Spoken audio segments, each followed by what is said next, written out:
নোনা ইলিশ ভর্তা করব। নোনা ইলিশ ভর্তা করার জন্য আমি নিয়ে নিয়েছি পেঁয়াজ, রসুন, কাঁচামরিচ, লাল কাঁচামরিচ, কাঁচামরিচ।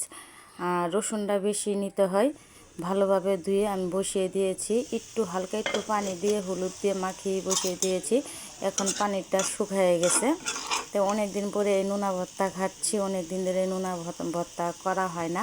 তো নোনা ভর্তাটা খুব মজার হয়েছিল। তো যাই হোক, কথা মনে পড়ে গেল, প্রেম প্রেম হোক বা না হোক, জীবনে একজন পছন্দের মানুষ থাকা জরুরি। হঠাৎ করে ভালো লাগলে তার কথা মনে করে একটু হেসে ফেলা যায়। শত ব্যস্ততার প্রোফাইলে চেক করে একটু শান্তি পাওয়া যায়।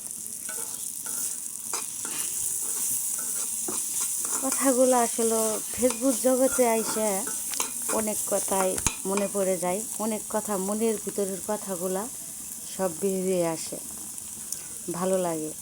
তো ফেসবুককে অসংখ্য ধন্যবাদ যে এই ফেসবুক এসে অনেক মানুষই মনের কথা বলতে পারে। কারণ এই ফেসবুক না থাকলে এত কথা মানে মনে হলেও কারো কাছে শেয়ার করা যাইতো না। এখন কিন্তু সব কথাই সবার সাথে শেয়ার করা যায়, ভালো লাগে, ভালো থাকা যায়।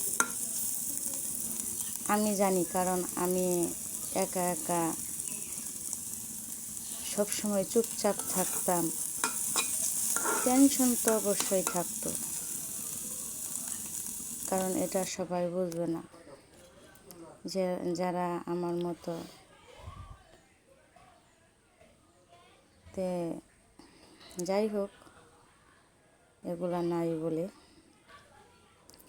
আমার ভর্তাটা কিন্তু রেডি হয়ে গেছে। আপনাদের সাথে কথা বলতে বলতে এখন ভর্তাটা করে নিব। অনেক গরম, হাত দিয়ে ধরাই যাচ্ছে না। এই ভর্তার মানে ইটা কেনার পরে, এটা কি নাম কি জানি না, কিন্তু খুব সুন্দর ভর্তা হয়। আমি এটা কিনে আনার পর থেকে এটা মরে আমি ভর্তা করি, খুব ভালো লাগে। এই জিনিসটা মরে ভর্তা করলে কিন্তু হালকা, যে কোনো জিনিস হালকা যদি মাঝে মাঝে আলু ভর্তা করা হয়, এত বেশি একটা সিদ্ধ হয় না, তারপরে এইখানে যদি ভর্তা করি খুব সুন্দর ভর্তা হয়। আর এই নোনা মাছ ভর্তাটা আমি যখন মানে আমার মায়ের হাতে অনেক খেয়েছি, এই ভর্তাটা নোনা মাছের ভর্তা খুব ভালো লাগতো, অনেক ভালো লাগতো।